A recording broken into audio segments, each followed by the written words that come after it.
Well, friends, on this episode of Heads or Tails, I think this would go into both, like full head to toe, just chaos.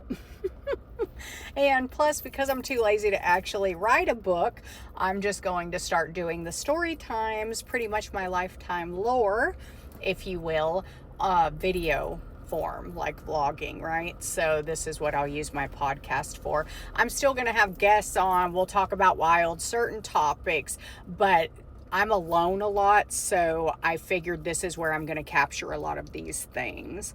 And so today's topic is the one time that I slept with my friend's husband while I was married. Yeah, that one I am not proud of. It actually popped in my head the other day, and I thought about it because I'm in sobriety, so I'm all about making amends. And believe me, I've been sober 12 years, so I've had a lot of time and a lot of therapy, in addition to working with sponsors and things like that. I'm not in victim mode at all anymore. That's why I can actually talk about these things now.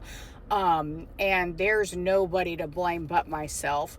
There's people that could have been better, right? Like my husband at the time was like a raging drug addict. Like we had two small kids. Like it was just survival mode, struggle. Like we were just trying to make it, Were either one of us great partners in our marriage? No.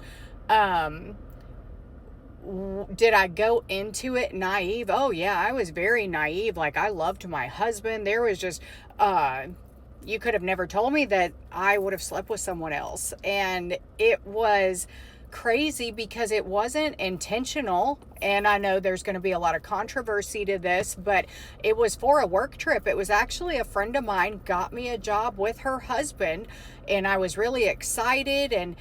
And it's so funny because after the fact, looking back to find out that he was very manipulative, he was in prison, he was a drug addict. I knew none of these things. I knew that he had done some time by talking to my friend at the time about it, but it never was anything she was proud of or went into detail. I just knew that he was the operations manager at a iron company, and so I was his admin assistant, I guess you would say. Well, we had to go out of town, and there was other people that went too, but he was insistent that we rode together. He was insistent on a lot of things, and I was maybe only 26 at the time, like pretty young in my mind, I would say, and my security, all kinds of things. So, we had a couple drinks that night at dinner, nothing weird, right?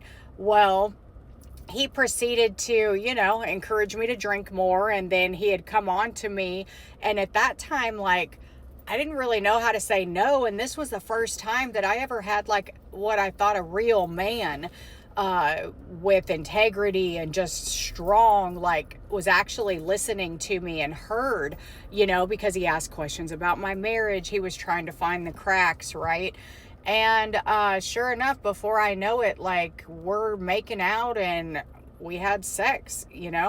After that, it became an ongoing thing at work to where he would want to take me to lunch. He was buying me things. This was like a world I never knew. Like I lived paycheck to paycheck, and I might have made $14 an hour at that time. Like it was back in the day, so this was all a huge deal. And my husband never told me I was pretty.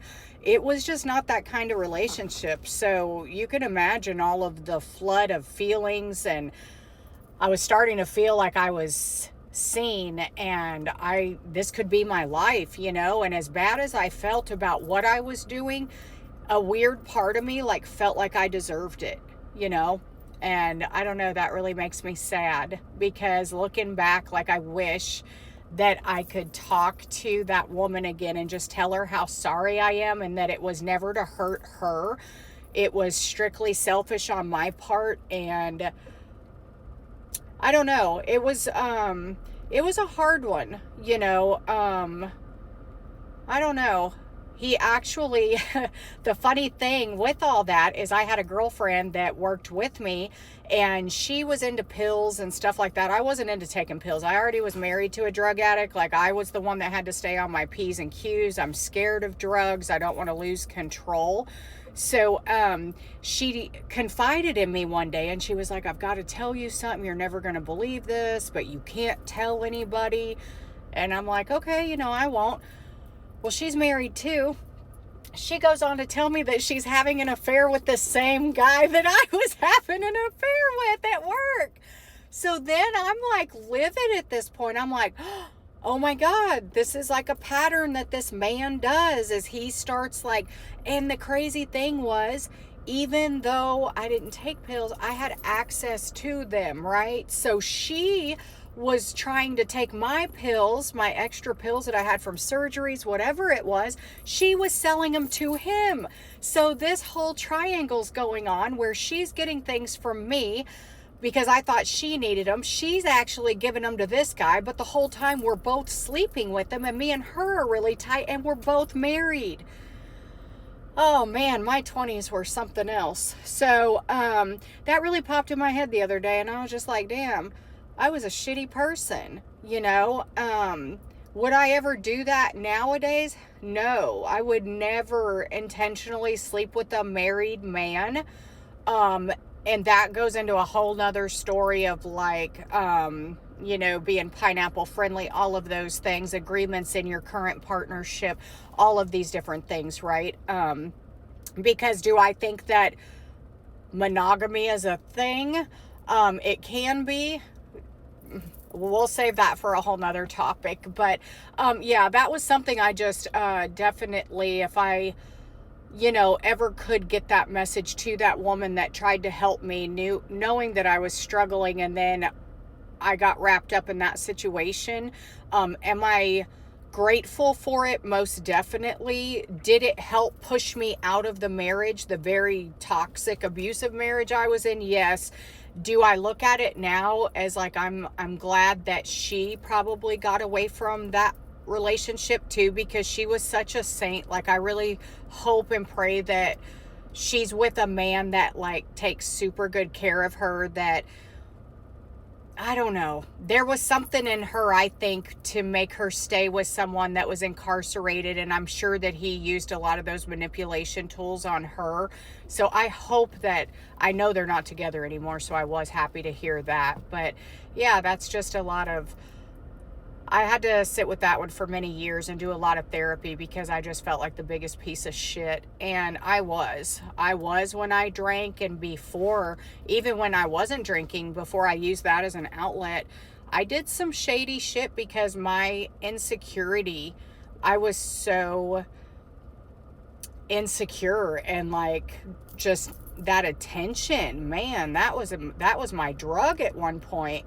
So yeah, I don't know. I was thinking about her and just thinking about the amends, and you can't always make those amends to people. So if she was ever to come across this, I just would love for her to know that I truly am sorry for that, and that I learned a lot from it, and I hope that she understands it wasn't intentional, and I didn't mean to hurt her. I was wrapped up in the manipulation myself, and I don't know. I didn't know how to say no. That is one thing about our generation, is our parents were hard as hell, and we knew what was right and wrong. But when it came to sitting your daughters down and telling them or helping them learn how to speak up in sexual situations that were uncomfortable when you're being pressured, that's a whole nother thing too. Like, I think that's something nobody really talks about, but we'll save that one. Anyway, that's my episode for Heads and Tails before I go in and get an MRI with my old self. So I'm sure not the 24 to 26-year-old that was doing those things, but I sure have learned a lot from it.